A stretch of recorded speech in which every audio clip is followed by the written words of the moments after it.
Bismillahirrahmanirrahim. Assalamualaikum warahmatullahi wabarakatuh.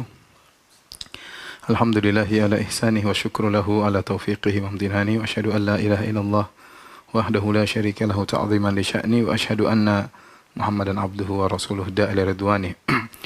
Allahumma salli alaihi wa ala alihi wa ashabihi wa ikhwani. Para pemirsa yang dirahmati oleh Allah Subhanahu wa taala. Pada kesempatan kali ini kita akan melanjutkan bahasan kita tentang Qasasul Anbiya, tentang kisah-kisah para nabi. Dan pada kesempatan kali ini kita telah sampai pada kisah Nabi Hud alaihissalam, ya, yang Nabi Hud diutus oleh Allah kepada kaumnya, kaum Ad. Wa ila Adin akhahum Hudan qala ya qaumi ibudullaha ma lakum min ilahin ghairuh afala tattaqun.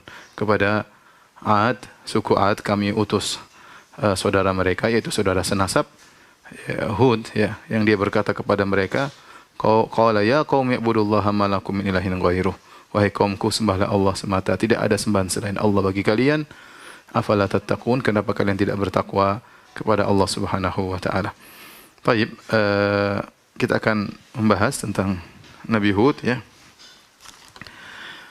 Nabi Hud alaihissalam adalah keturunan dari Sam bin Nuh, ya. Sudah kita jelaskan pada pertemuan sebelumnya. Nuh punya anak yang merupakan keturunan seluruh manusia di alam semesta, yaitu namanya Ham, kemudian Sam, kemudian Yafith.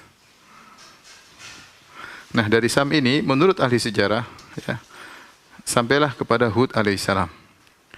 Ya, Hud namanya Hud, ya, bin Iram bin Awad, atau Ad, bukan Hud, Ad, kaum Ad bin Iram bin Awad bin Sam.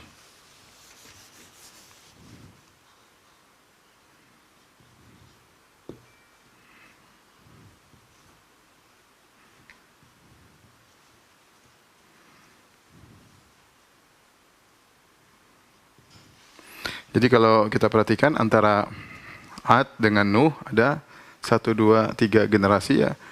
Sehingga kalau setiap generasi misalnya seumur Nabi Nuh alaihissalam sekitar 1000 tahun, ya kira-kira antara kaum Ad sampai Nuh alaihissalam sekitar 3000-an tahun atau kurang lebih daripada itu.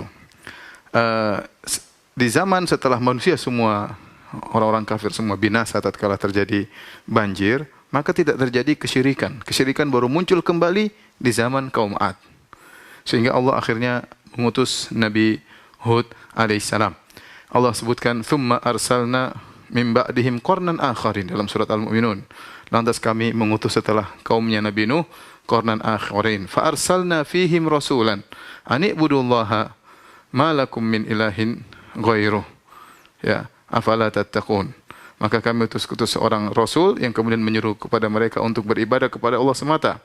Ya, wa qala al-mala'u min qaumihi alladhina kafaru wa kadzdzabu bi liqa'il akhirati wa atrafnahum fil hayatid dunya ma hadza illa basyarum mislukum, dan seterusnya. Jadi setelah kaum Nabi Nuh, Allah kirim Nabi Hud kepada kaum Ad. Dan Ad, ya, dari kaum Ad nanti kaum Samud. Kaum Samud atau kaumnya Nabi Saleh, ya, kaumnya Nabi Saleh. Kaum Samud. Oleh karenanya karena Samud keturunan Ad, maka Samud diberi istilah dengan Adanil Ula. Dalam ayat dikatakan Adan al-Ula, yaitu Ad yang pertama. Ad yang pertama. Untuk apa? Untuk membedakan dengan kaum Samud, karena kaum Samud juga keturunan Ad. Maka Allah mengatakan ya Adanil Ula, ya. Nah, kaum Ad dan kaum Samud ini adalah termasuk al-Arab al-Ba'idah, yaitu Arab yang sudah punah. Yang sudah punah. Artinya keturunan mereka sudah tidak diketahui lagi, ya. Sudah pernah kita jelaskan bahwasanya Arab ada 3, ya. Arab ada 3. Ada namanya al-Arab al-Ba'idah, ada namanya Al-Arab Al-Aribah, Arab asli. Ini maksudnya dari Yaman, yaitu dari Al-Qahtan. Kemudian yang ketiga baru Al-Arab Al-Musta'ribah atau Al-Musta'rabah. Arab Al-Musta'rabah yaitu ininya Arabnya Nabi Muhammad SAW. Arabnya Nabi Muhammad SAW. Sudah pernah kita jelaskan hal ini ya, karena Ismail menikah dengan suku Jurhum. Yang suku Jurhum asli Arab, adapun Ismail alaihissalam bukan Arab. Maka anak keturunannya dinamakan dengan Arab Al-Musta'ribah, apalagi Nabi Ismail sangat pakar bahasa Arab, bahkan mengungguli orang-orang Arab asli. Nah ini, kenapa saya perlu sampaikan ini? Ya, karena nanti kita cek ternyata di Bible, Perjanjian Lama, Perjanjian Baru, tidak ada penyebutan kisah Nabi Hud dan kisah Nabi Saleh. Tidak ada. Kenapa? Karena mereka ini Arab. Nabi Arab ada berapa? Nabi Arab ada 4. Nabi-Nabi Arab ada 4. Dalam hadis Abu Dzar, ya Abu Dzar, kata Nabi SAW, Abu Dzar, wa arba'atun minal Arab, kata Nabi, wa arba'atun minal Arab. 4 nabi dari orang Arab, yaitu Hud, wa Saleh, wa Syuaib, wa nabiyyuka hadza. Wa nabiyyuka itu Nabi Muhammad sallallahu alaihi wasallam. Ya, jadi inilah nabi-nabi Arab, Hud, Saleh, Syuaib, Nabi Muhammad SAW. Kita dapati Nabi Nuh ada dalam Bible. Kemudian juga Nabi-Nabi Bani Israel banyak sekali dalam Bible. Ya. Tetapi Nabi Hud tidak ada, Nabi Saleh tidak ada, Nabi Syuaib tidak ada. Kenapa? Karena mereka ini Arab. Mereka ini Arab. Karena kalau Injil mengakui ada Nabi Arab sebelumnya, ya, berarti suku Bani Israel bukan suku pilihan dong. Berarti bukan suku terpilih. Berarti ada kemungkinan Nabi terakhir juga dari Arab. Berarti ada kemungkinan Nabi terakhir Nabi Muhammad dari Arab. Karena mereka tidak mengakui Nabi terakhir dari Arab, Muhammad SAW, maka mereka juga karena hasad, mereka tidak juga Bible disimpangkan sehingga tidak disebutkan kisah Nabi Hud sama Nabi Saleh sama sekali. Tidak lain karena mereka adalah Arab. Inilah Nabi Hud alaihissalam. Ya. Nabi Hud berarti dari suku Ad. Nabi Hud di mana lokasi? Di manakah lokasi kaum Ad? Kaum Ad lokasinya di Al-Ahqaf, di Al-Ahqaf. Al-Ahqaf.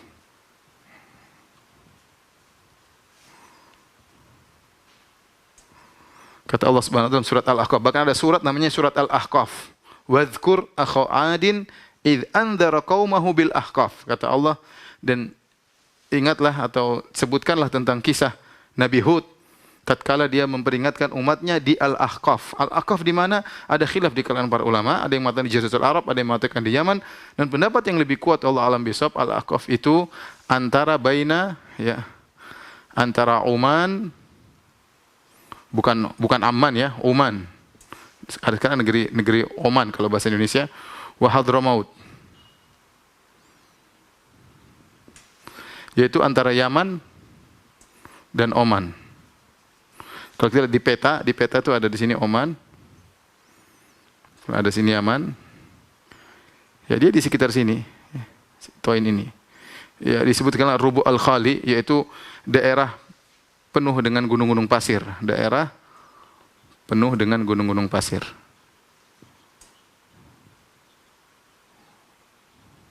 Gunung-gunung pasir.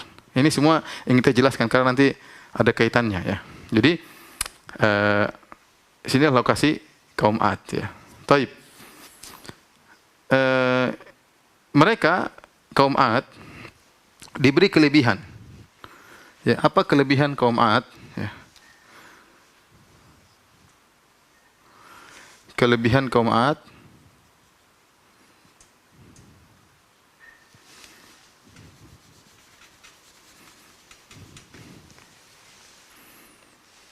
jadi kelebihan kaum Ad ada 2 ya. Pertama, dari sisi tubuh yang kuat dan tinggi, tubuh yang tinggi dan kuat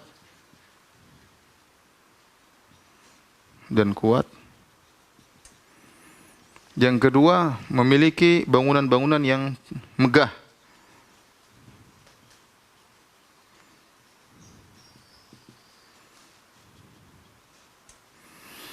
Allah Subhanahu wa taala berfirman tentang tubuh mereka yang tinggi tatkala Nabi Hud mengingatkan kepada mereka, kata Nabi Hud, "Wadhkuru idz ja'alakum khulafa'a min ba'di qaumi Nuhin wa zadakum fil khalqi bastah fadhkuru ala Allahi la'allakum tuflihun." Jadi kata Nabi Hud, "Wa zadakum fil khalqi bastah." Wa zadakum fil khalqi bastah. Jadi kata Nabi Hud, ingatlah tatkala Allah menjadikan kalian berkuasa setelah generasi kaum Nuh, wa zadakum fil khalqi bastah, dan Allah menambahkan kebesaran tubuh kalian, kalian lebih tinggi daripada kaum Nuh. Ini anak lebih tinggi daripada nenek moyang. Jadi kata para ulama, mereka lebih besar daripada kaum Nuh. Ya, ini yang membuat mereka sangat kuat. Adapun berapa ukuran mereka, maka akan kita dapati banyak pendapat dari kalangan ahli tafsir, ya. Ada yang mengatakan 300 hasta, ada yang mengatakan sekian ratus hasta, ya 150 meter, dan namun semua pendapat dibantah oleh Ibnu Katsir rahimahullahu taala. Yang benar sebagaimana pernah kita jelaskan bahwasanya manusia tertinggi adalah Adam alaihissalam, ya. Tinggi Adam situna zira'an, 60 hasta, sekitar 30 meter. Kemudian kata Nabi sallallahu alaihi wasallam, "Walam yazidil khalqu ba'du yanqusu hatal an." Kemudian manusia mengecil sampai sekarang. Jadi intinya kaum 'Ad tubuhnya besar tetapi tingginya wallahu alam seberapa. Saking kuatnya kaum 'Ad, ya Allah sebutkan, "Wa idza batashtum jabbarin." Kalau kalian mukul maka mukul dengan hebat. Kemudian juga di antara para tafsir mengatakan kalau kaum 'Ad sudah ngamuk, ini mau basmi manusia di sana satu kampung, tinggal kirim satu orang aja. Satu orang 'Ad datang, kemudian dia bisa ngangkat batu, lempar sana sini, saking kuatnya. Intinya dia memiliki tubuh yang sangat kuat. Kemudian yang kedua, mereka memiliki bangunan-bangunan yang megah. Di antara dalilnya, ya, kata Allah Subhanahu wa taala, "Irama dzatil imad." Irama dzatil imad, allati lam yukhlaq mithluha fil bilad.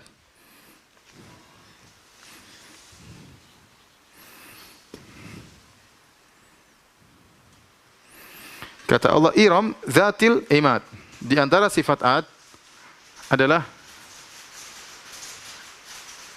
Iram Zatil Imad, yaitu Iram Zatil Imad. Para ulama khilaf tentang makna Iram. Iram ini apa maksudnya? Ada yang mengatakan Iram adalah nama kota yang megah. Makanya dikatakan Iram Zatil Imad, Iram kota yang memiliki bangunan-bangunan yang tinggi. Tapi pendapat yang dipilih Ibnu Katsir, Iram adalah nama nenek moyang 'Ad bin Iram bin Awad bin Sam. Jadi Iram ini adalah suku. Allah ingin mengatakan bahwasanya 'Ad adalah suku Iram. Tetapi di antara ciri suku Iram adalah Zatul Imad, memiliki imad. Imad itu tiang yang tinggi. Tiang yang tinggi. Apa makna imad juga? Sini juga khilaf di kalangan ahli tafsir apa maksudnya imad. Ada yang mengatakan kaum 'Ad mereka tinggal di kemah-kemah, ya. Yang kemah itu tiangnya tinggi. Kalau mereka pindah, mereka tinggal pindahin kemah mereka karena mereka tinggal di daerah padang pasir sehingga mereka berpindah-pindah. Namun yang benar tidak, al-imad maksudnya mereka memiliki bangunan yang tinggi. Jadi mereka memiliki bangunan yang megah. Sebagaimana dalam ayat yang lain kata Allah Subhanahu wa taala, "Atabaduna bikulli ri'in ayatan." Ya. Ta'bathun wa tattakhiduna masani'a la'allakum takhludun, yaitu apa kalian bangun bangunan tinggi di tempat-tempat yang tinggi, ya. Ini menunjukkan bahwasanya mereka memiliki bangunan-bangunan yang tinggi, ya. Oleh karenanya tatkala Allah mengisahkan kaum 'Ad binasa, kata Allah Subhanahu wa taala, "Fa asbahu la yura illa masakinuhum." Maka mereka semua hilang dari penglihatan kaum 'Ad, yang tersisa hanyalah tempat-tempat tinggal mereka. Seandainya tempat tinggal mereka terbuat dari kemah, kena angin pasti hancur juga. Oleh karenanya yang benar, mereka memiliki badan yang kuat dan hadarah, yaitu kemajuan teknologi di zaman tersebut, ya, bangunan-bangunan yang tinggi. Karena memiliki dua kelebihan ini, mereka akhirnya sombong. Akibatnya mereka sombong.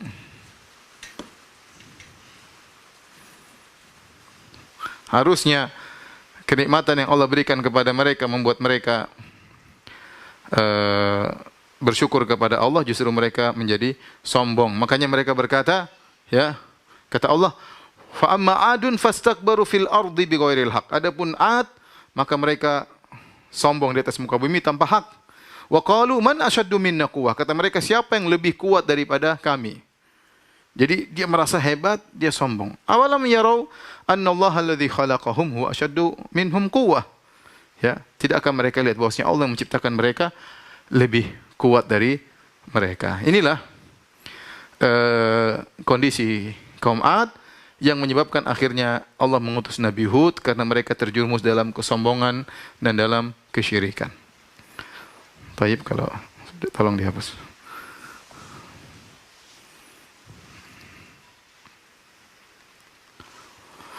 Baik, akhirnya Allah mengutus Nabi Hud kepada kaum Ad. Mulailah Nabi Hud berdakwah. Nabi Hud mendakwahi mereka. Metode dakwah Nabi Hud.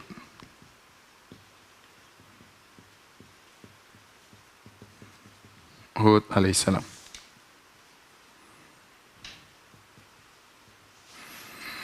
Baik, ada beberapa metode yang ditemu Nabi Hud, ya. Yang pertama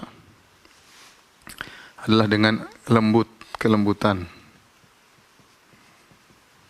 Di antaranya mengingatkan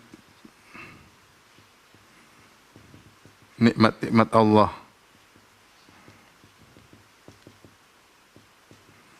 Kemudian yang ketiga dengan motivasi, ya, yaitu targhib, ya, memotivasi untuk mendapatkan pahala, ganjaran dari Allah.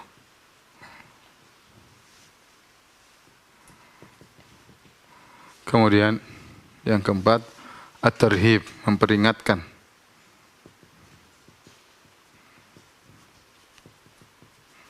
Inilah kira-kira, ya, metode dakwah Nabi Hud alaihissalam yang bisa kita sarikan dari Al-Quran. Yang pertama, Nabi Hud alaihissalam mendakwahi mereka dengan kelembutan. Ya. Mereka berkata kepada Nabi Hud, waktu Nabi Hud mendakwahi mereka, kata mereka, inna lanaraka fi safaha, wa inna lanadhunnuka minal kadhibin. Hud, kami melihat engkau tuh kurang akal, engkau bodoh wahai Hud. Ya. Kalau Nabi Nuh mereka bilang sesat, Nabi Hud dibilang bodoh. Engkau bodoh. Wa inna lanaraka wa inna lanadhunnuka minal kadhibin. Dan menurut kami engkau adalah pendusta. Ya, apa jawaban Nabi Nuh, Nabi Hud alaihissalam? Kata Nabi Hud, ya qaumi laisa bi safahatun walakinni rasulun min rabbil alamin. Uballighukum risalati rabbi wa ana lakum nasihun amin. Masya Allah, kata Nabi Hud, waktu dituduh bodoh dan gila. Pertama Nabi Hud berkata, ya qaumi, wahai kaumku.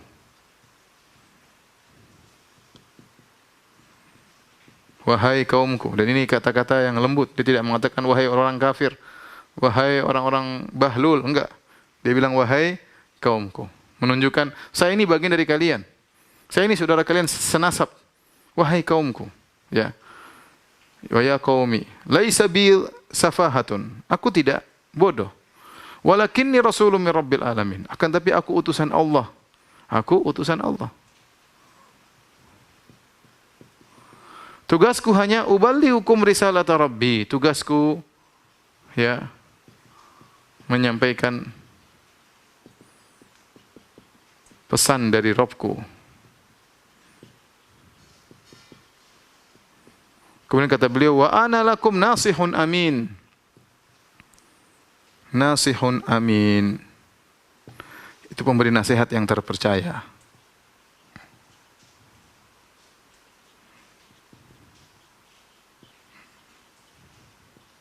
Nabi Hud sampaikan, saya memberi nasihat, saya ini dari bagian kalian, saya ingin menasihati kalian.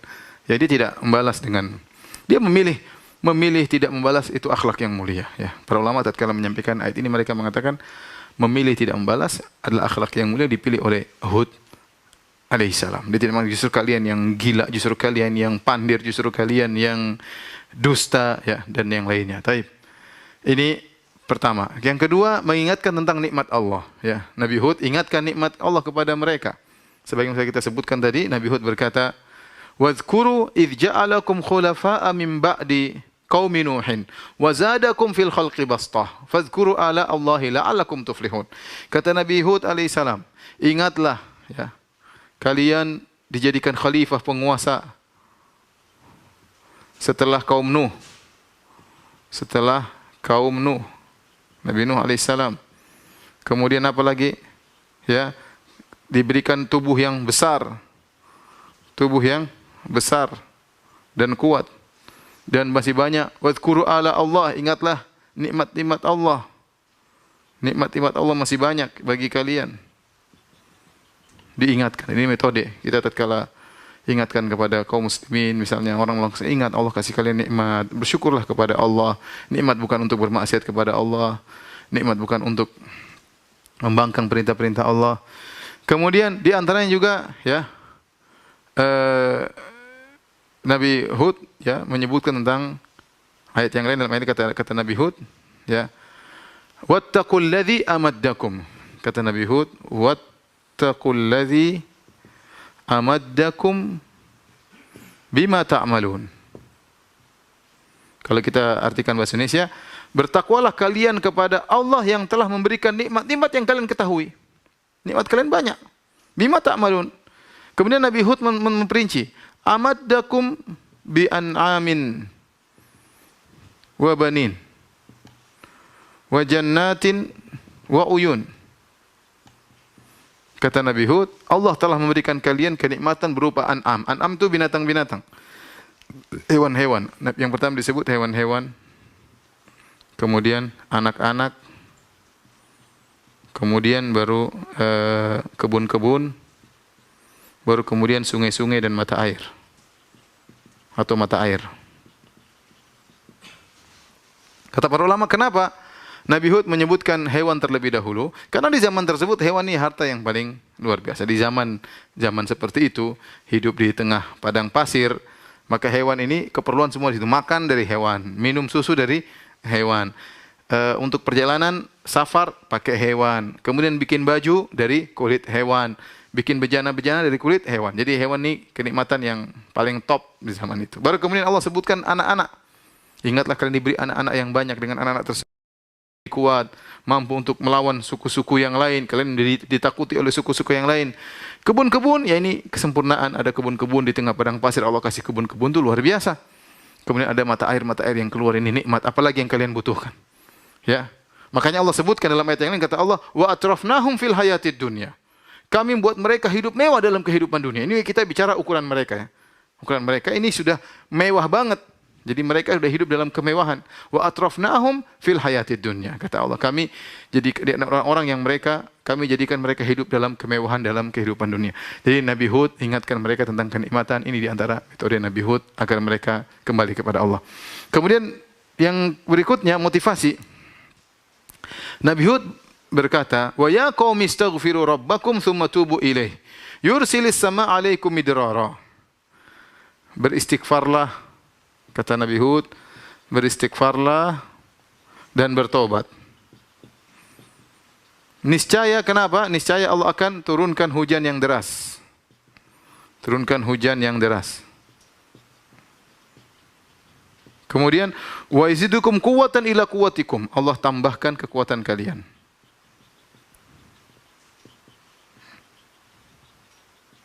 Wala tatawallaw mujrimin. Ini motivasi. Nabi Hud mengatakan, astaghfiru rabbakum tsumma tubu ilaih. Beristighfarlah dan bertobatlah. Apa faedahnya?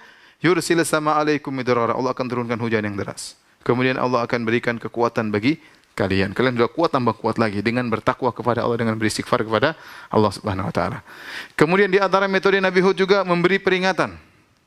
Beri peringatan banyak Nabi Hud ingatkan ya. Kalau kalian, ya ini akhafu alaikum adzab yaumin azim, aku khawatir kalian ditimpa dengan azab yang pedih. Ya, diingatkan dengan azab yang pedih, hati-hati ya. Azab yang pedih. Nabi Hud juga mengatakan dalam satu ayat, dia mengatakan, atabnuna bikulli ri'in ayatan ta'bathun wa tattakhiduna masani ala allakum takhludun wa idza bastastum jabbarin. Jadi Ternyata mereka, ini diantara menunjukkan mereka memiliki bangunan yang mewah, yaitu mereka membangun bikuli ri'in ayatan. Jadi mereka, kata Tahir bin Asyur, mereka ini kaum Ad, dahulu nenek moyang mereka ini baik sebenarnya. Jadi mereka tinggal di Rubu' al-Khali, di tempat yang tadi saya bilang padang pasir. Yang padang pasir itu repot kalau kita jalan di padang pasir. Jadi padang pasir gunungnya sering pindah. Sering pindah, tahu-tahu daerahnya kosong. Kenapa? Gunungnya ditiup angin. Ya, atau gunungnya tadi tinggi, tahu-tahu jadi pendek. Tahu-tahu pendek jadi tinggi. Kenapa? Karena angin mempengaruhi kondisi gunung-gunung. Sehingga menjadikan gunung sebagai patokan jalan nggak bisa. Nggak bisa jadikan gunung sebagai patokan jalan. Di antara kebaikan nenek moyangnya Ad ini, mereka ini pergi ke tempat yang tinggi-tinggi, mereka bikin bikuli ri'in ayatan. Ayatan maksudnya tanda-tanda. Menara-menara, ya, bangunan-bangunan di tempat-tempat tinggi mereka pasang tanda-tanda supaya orang kalau lewat bisa lihat, oh daerah situ, oh tanda di situ. Yang bikin siapa? Nenek moyangnya kaum Ad. Mereka bikin waktu mereka masih berniat baik. Kemudian watattakhiduna masani'a, dan mereka juga bikin apa? Masani'. Masani' itu kata para ulama adalah seperti bendungan atau saluran-saluran untuk menampung air tatkala musim hujan. Mereka tampung sehingga nanti kalau musim kemarau mereka bisa minum dari air hujan tersebut yang mereka tampung, atau orang-orang lewat mereka bisa kasih minum. Ini awal pembangunannya seperti itu. Namun berjalan dengan waktu, mereka lupa kepada Allah, mereka syirik, sehingga anak keturunan mereka, jadi kaum Ad ini, jadi sombong dan angkuh, ya, sehingga mereka menjadikan bangunan-bangunan tersebut sebagai sarana untuk pamer, untuk menzalimi orang. Orang tadi lewat mereka ganggu, ya, bahkan mereka mukulin orang, mereka zalimi orang. Jadi bangunan-bangunan tersebut, kata Nabi Hud, ta'basun, seakan-akan kalian hanya permainan. Apa maksudnya? Maksudnya perkara dunia ini bangunan megah nggak ada masalah. Selama kalian niatkan karena Allah Subhanahu wa taala membantu orang-orang, maka itu baik. Tapi tatkala bangunan yang megah tersebut itu ternyata tidak diniatkan karena Allah, hanya sekedar murni duniawi, maka dianggap oleh Nabi Hud dengan ta'basun, hanya sekedar main-main, tidak ada manfaatnya. Ini orang punya barang-barang mewah hanya sekedar untuk pamer-pamer, nggak ada faedahnya, menambah hisapnya pada hari kiamat kelak. Ini pendapat pertama, disebut oleh Tahir bin Asyur. Pendapat kedua, ya, maksudnya bangun-bangunan tinggi tersebut mereka bangun dengan berlebih-lebihan, sehingga israf, tabdzir, berlebih-lebihan, dan itu dicela. Tidak boleh seorang membangun bangunan terlalu mewah yang tidak ada faedahnya, terlalu mewah, terlalu indah, ya. Ya, akhirnya tidak ada faedahnya, ya, menambah hisab, dan Allah melarang, ya, tabdzir. Allah melarang tabdzir. Tasaddaqu bi ghairi israfin wala makhyalah. Kata Nabi, silakan bersedekah, tapi jangan, atau mengeluarkan biaya, tapi jangan berlebih-lebihan dan jangan sombong. Intinya, akhirnya Nabi Hud mengatakan, wa idza batashtum jabbarin. Kalau kalian mukul dengan penuh kesombongan, dengan kezaliman. Kemudian ini akhafu alaikum adzab yaumin azim. Aku khawatir kalian ditimpa dengan azab yang pedih. Inilah, ya, metode Nabi Hud alaihissalam tatkala dia berdakwah, ya, kepada kaum Ad. Baik, tolong dihapus.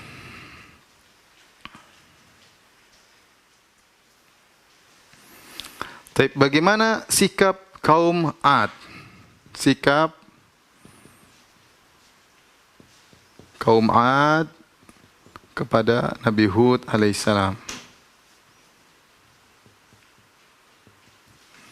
Bagaimana sikap kaum Ad terhadap Nabi Hud alaihissalam? Mereka juga menghadapi dakwah Nabi Hud dengan berbagai macam metode. Yang pertama dengan menuduh, ya, menuduh atau mengejek, ya.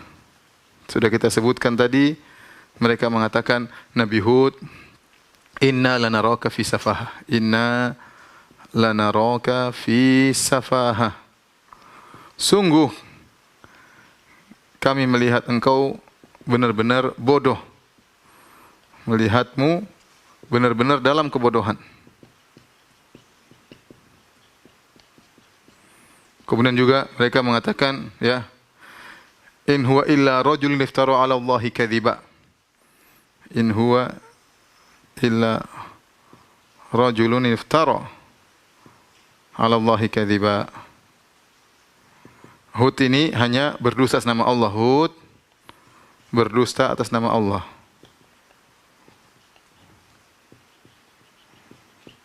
Ya, wa inna lanadhunnuka minal kadhibin. Kata mereka, wa inna lanadhunnuka minal kadhibin. Sama. Sungguh kami memandang engkau termasuk orang-orang pendusta. Kemudian disebut juga sebagai gila, ya. Jadi ini berdusta. Kemudian gila, Nabi Hud dituduh sebagai orang gila.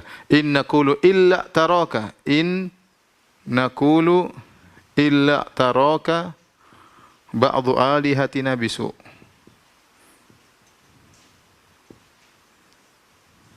Kata mereka, wahai Hud, menurut kami engkau dijadikan gila oleh sebagian tuhan-tuhan kami. Engkau dijadikan gila oleh sebagian sembahan kami.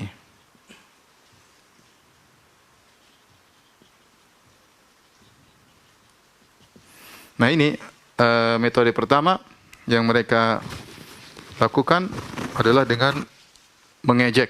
Pertama dikatakan bodoh, yang kedua dikatakan pendusta, yang ketiga dikatakan gila. Cukuplah ini 3 tuduhan yang luar biasa atau ejekan yang luar biasa, ya. Kemudian di antara metode mereka berdalil dengan nenek moyang.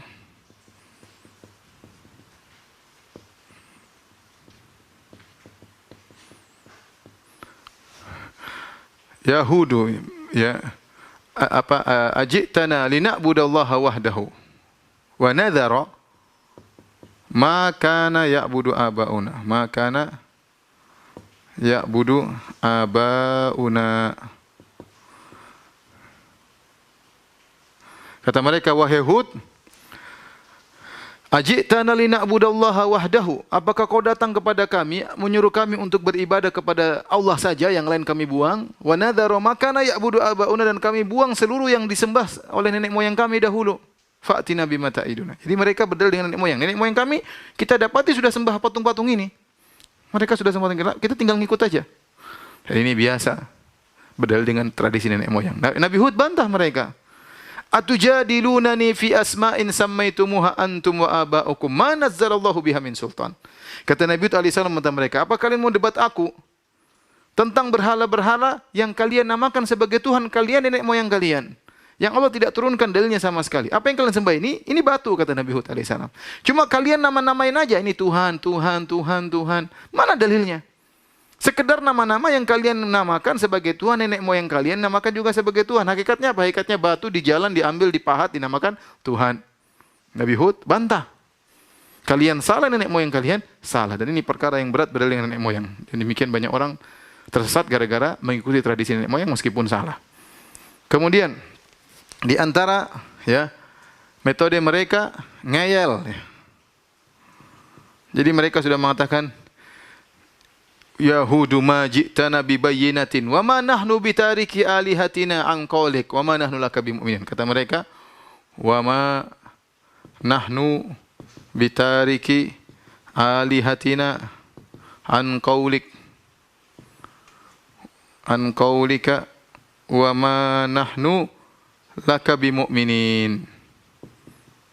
Kata mereka, wahai Hud, wa ma nahnu bitariki alihatina, kami tidak bakalin meninggalkan sembahan kami. Percuma kau cuap-cuap, percuma kau ceramah. Kami tidak bakalin. Jadi kami tidak bakalan ninggalin Tuhan-Tuhan kami. Jadi mereka menggunakan isim fa'il bitariki yang menunjukkan masa depan, yaitu kami tidak bakalan meninggalkan sembahan-sembahan kami. Wa ma nahnu laka bimu'minin, kami tidak bakalan beriman kepada engkau. Percuma, ngeyel mereka. Percuma, enggak usah, enggak perlu.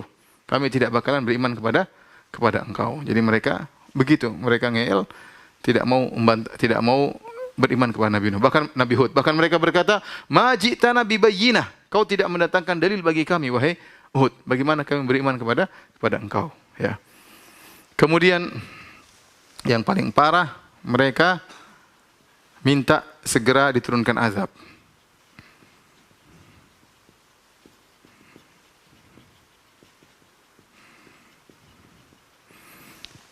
Kata mereka, ya, fa'tina, sebelum ini, mohon maaf, mereka ngancam.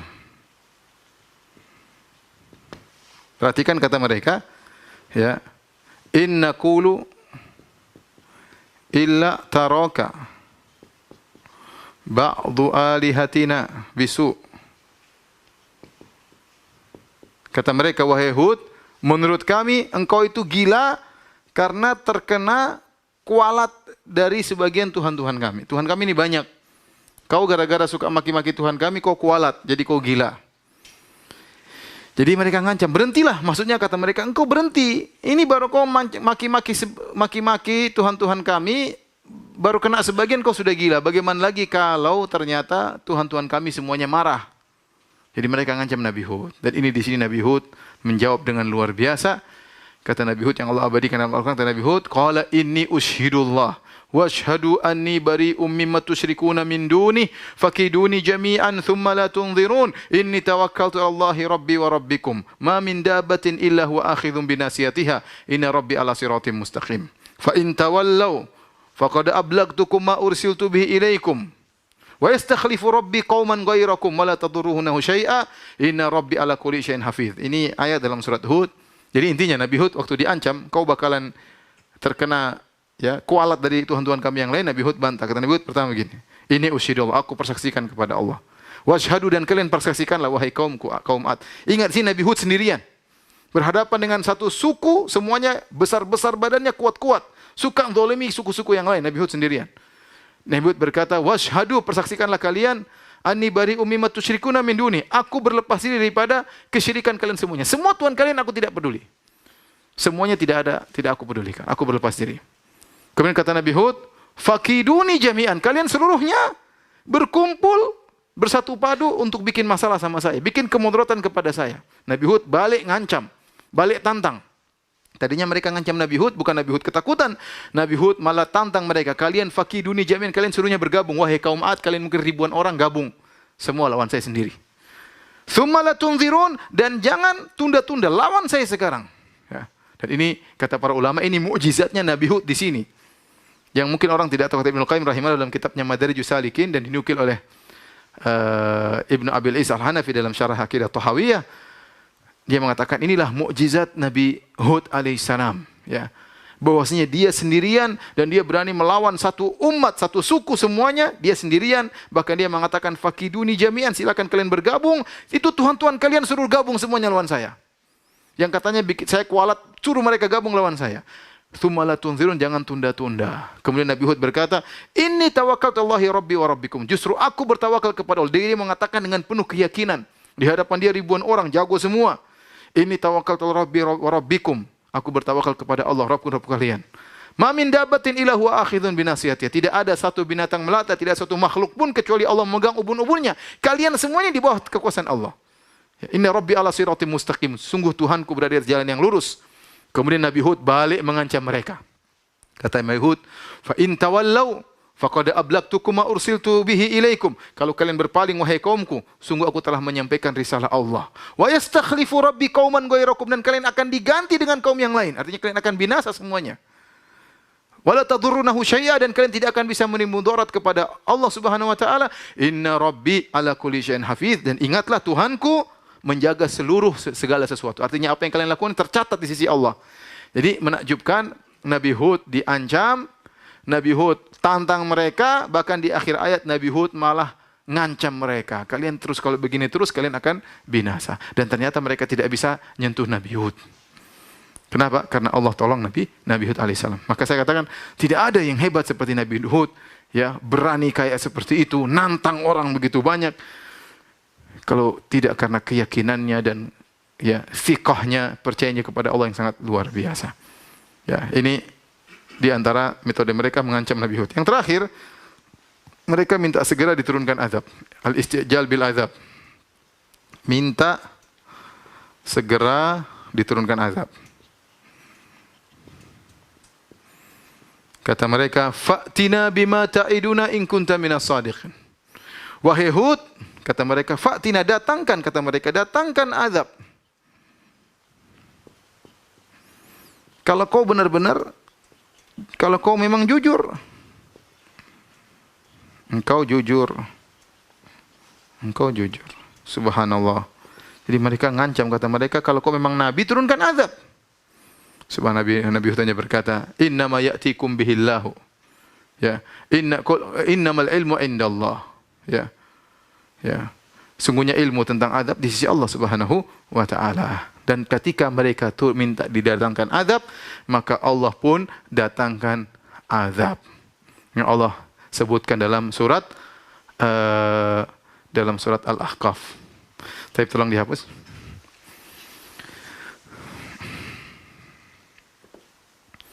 Tapi para pemirsa yang dirahmati oleh Allah Subhanahu wa taala, tolong dibuka. Para pemirsa yang dirahmati Allah Subhanahu wa taala, tatkala mereka minta azab, maka Allah kabulkan permohonan mereka. Datanglah azab, ya. Datanglah azab. Azab adalah apa? Azab yang Allah kirimkan angin. Angin tersebut pertama datang dalam bentuk seperti awan. Datang dalam bentuk seperti awan. Awan yang gelap. Kata para ulama, ketika itu mereka sedang musim kemarau. Sedang musim kemarau, ya. Makanya Nabi Hud mengatakan istaghfir rabbakum tsumma tubu ilaihi yursilis sama 'alaikum midrara. Nabi Hud berkata, kalian kalau ingin turun hujan, kalian beristighfarlah. Kalian bertobatlah kepada Allah. Yursil sama 'alaikum midrara. Niscaya Allah akan turunkan hujan yang deras bagi kalian. Nah, ketika mereka minta turun azab, maka Allah kirim azab angin tersebut. Tetapi pertama kali datang angin tersebut seperti awan yang mau hujan, ya. Falamma ra'awhu, ya, aridan mustaqbila awdiyatihim qalu hadza aridun mumtiruna. Ketika mereka melihat jadi datang angin, mereka bilang, ini mau hujan. Bukannya mereka takut dengan azab. Bahkan mereka menyangka, ini mau hujan. Hadza aridun mumtiruna, akan datang hujan menghujani kita di lembah-lembah kita sudah musim kekeringan. Kata Allah, bal huwa mastajaltum bih. Justru itu bukan hujan, justru itu adalah angin yang kalian minta azab untuk disegerakan. Rihun fiha azabun alim. Kata Allah, situ ada angin yang isinya azab yang pedih. Tudammiru kulla syai'in bi amri rabbiha. Semua dihancurkan oleh angin tersebut atas perintah Allah Subhanahu wa taala. Fa asbahu la yura illa masakinuhum. Kemudian mereka semua tewas, ya. Tidak tersisa kecuali tempat tinggal mereka. Nah, Allah kirim angin. Ternyata angin azab, ya. Ternyata angin azab.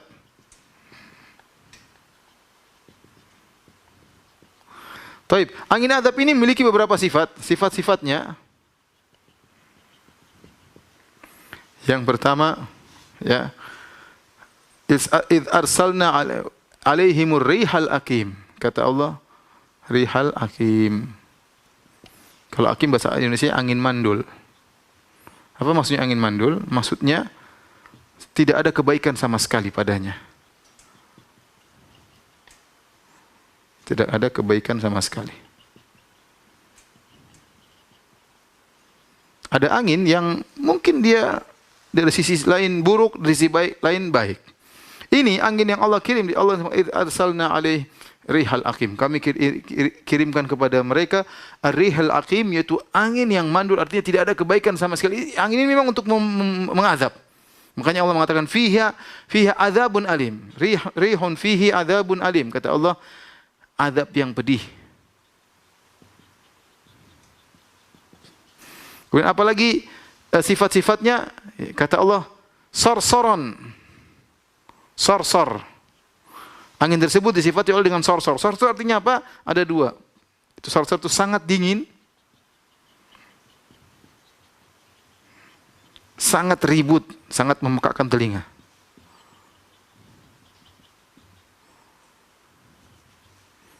Jadi angin angin tersebut bukan angin diam-diam, tapi angin yang berembus dengan suara yang dahsyat, ya. Kemudian sangat dingin. Angin tersebut mendatangi mereka. Kemudian di antara sifatnya, kata Allah Subhanahu wa taala, tanzi'un nas. Itu mencabut manusia. Dalam surat Al-Qamar kata Allah Subhanahu wa taala, tanzi'un nas. Mencabut orang-orang. Maksudnya apa? Jadi ketika kaum Ad sadar bahwasanya angin tersebut ternyata angin yang azab, maka mereka pun kabur, mereka masuk dalam rumah, mereka sembunyi dalam istana-istana mereka, mereka masuk dalam goa-goa, mereka masuk dalam sumur-sumur. Tapi angin tersebut ternyata datang nyabutin mereka. Seperti tangan nyabutin mereka dari rumah. Mereka dalam rumah dicabut, keluar. Dalam sumur dicabut, keluar. Dalam goa dicabut, keluar. Semuanya dicabut. Ini sifat angin-angin tersebut. Ya. Nah, angin ini, apa yang dilakukan oleh angin yang sifatnya ini, ya, diangkatlah kaum Ad. Sakharaha alaihim sab'a layalin wa thamaniyata ayamin husuma. Diangkat ke udara, ya. Sab'a layalin, 7 malam, 8 siang. Cukup lama inilah 7 malam 8 siang. Bayangkan angin kuat kenceng banget, ya. 7 malam 8 siang diangkat. Kaum Ad itu badannya besar loh, maksudnya angin itu sangat kuat banget sampai dicabut, kemudian diputar-putar di udara dengan kondisi sangat dingin dan sangat mengekang telinga. Diputar kenceng. Jadi Allah tidak kirim angin panas, Allah tidak kirim seperti Wedus Gembel ya. Wedus Gembel mungkin datang langsung selesai. Dibuat angin dingin sehingga mereka tersiksa lama. Tidak langsung mati. Kalau Wedus Gembel kan datang syret selesai. Enggak, Allah siksa mereka. Ya. 7 malam 8 siang diangkat oleh angin tersebut, diputar-putar di atas. Saking kencengnya berputar tersebut, kata para ulama, sampai usus mereka keluar. Usus mereka keluar dari mulut mereka, dari dubur mereka, sampai habis isi perut mereka. Makanya apa hasilnya? Setelah diputar kenceng oleh angin, jadinya kata Allah Subhanahu wa taala, ka'annahum a'jazu nakhlin khawiyah. Ka'annahum a'jazu nakhlin khawiyah. Mereka seperti batang korma yang kosong.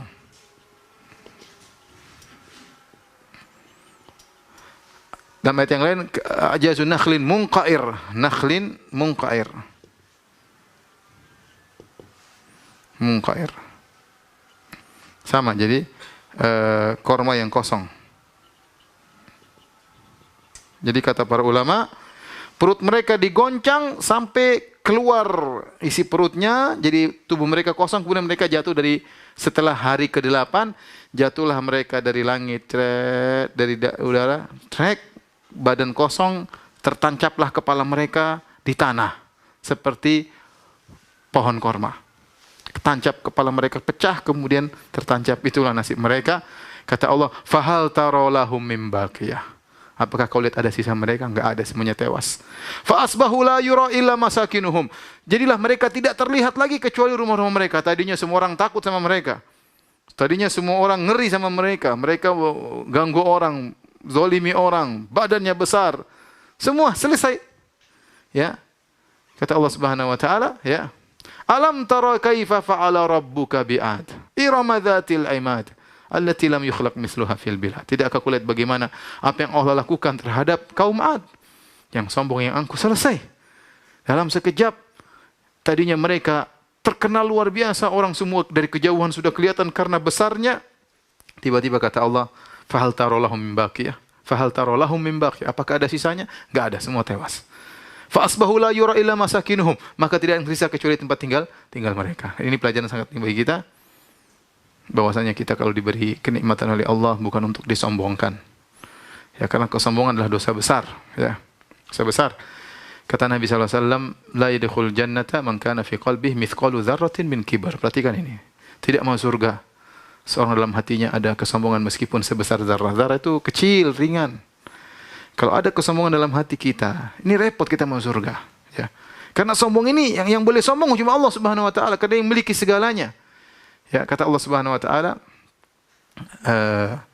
al-izaru, ya, kibriyai, al-kibriyau izari wal azamatu al-kibriyau, al-kibriyau ridai wal azamatu izari faman naza'ani fi wahidin minhuma qadhabtuhu fin nar.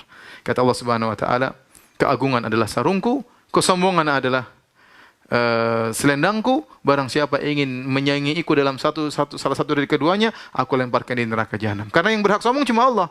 Yang punya segala sesuatu adalah Allah. Kita ini punya apa? Kita cuma titipan. Kepintaran dititipin oleh Allah. Jasad yang sehat titipan dari Allah, ya. Apalagi anak yang banyak titipan dari Allah, harta titipan dari Allah, semuanya akan diminta pertanggungjawaban. Maka kalau kita diberi kelebihan bukan untuk kita sombongkan, tapi untuk kita syukuri kepada Allah Subhanahu wa taala. Nah, hati-hati. Kesombongan itu sebabnya banyak, hati-hati. Kesombongan itu sebabnya banyak. Ini sombong kenapa? Karena badannya besar, ya, kuat, sama punya bangunan megah. Ya.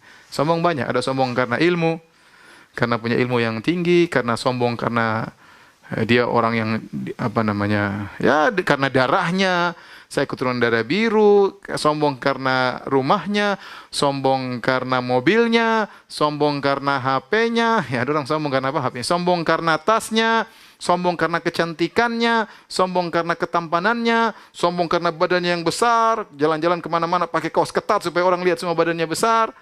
Banyak orang sombong. Allah tidak suka dengan kesombongan. Dalam hadis kata Nabi SAW, "Bainama rajulun yatabakhtaru." Ya. Ada seorang yamshi fi burdaihi. Ada seorang sombong, dia sedang berjalan dengan kesombongan, sedang pakai dua bajunya yang indah. Sombong dengan dua bajunya. Idh khasafallahu bihil arda, tiba-tiba Allah benamkan dia dalam bumi. Wa huwa yatajaljalu fiha ila yaumil qiyam, maka dia digoyangkan dalam bumi sampai hari kiamat. Sombongnya karena apa? Sombongnya karena baju doang. Apalagi kalau sombong karena yang lain, hati-hati. Ada orang sombong karena kecerdasannya, karena IQ-nya tinggi, karena penemuannya, karena ininya, karena dakwahnya, karena ilmunya, karena gurunya. Tidak usahlah kita sombong. Semuanya adalah titipan dari Allah Subhanahu wa taala. Justru seorang diberi kelebihan, dia semakin berat pertanggungjawabannya. Karena kalau orang diberi kelebihan berarti syukurnya harus lebih daripada yang lainnya. Maka ini pelajaran bagi kita dari kisah kaum Ad. Jangan sampai kita sombong karena apapun. Kita ini makhluk yang lemah, ya. Zaman sekarang Allah kasih corona, kita semua sudah bingung. Allah kasih corona, kita nggak bisa apa-apa. Apa yang kita sombongkan? Siapa yang mau sombong sekarang? Kasih corona, nggak ada yang sombong, ya. Padahal barang kecil nggak kelihatan, ya. Nanometer nggak kelihatan, ya. Ya, sama. Kaum Ad, badannya gede, Allah kasih angin. Allah nggak kirim besi hantam mereka. Allah tidak kirim gunung. Allah kirim angin aja, angin. Angin tapi kenceng ngangkat mereka. Nggak bisa apa-apa. Baik, demikian saja para pemirsa yang dirahmati Allah Subhanahu wa taala. Insyaallah kita berjumpa kembali esok hari dalam kajian tentang kisah kaum Nabi Saleh atau kisah kaum Samud. Demikian, subhanakallah bihamdik, asyhadu an la ilaha illa anta astaghfiruka wa atubu ilaik. Assalamualaikum warahmatullahi wabarakatuh.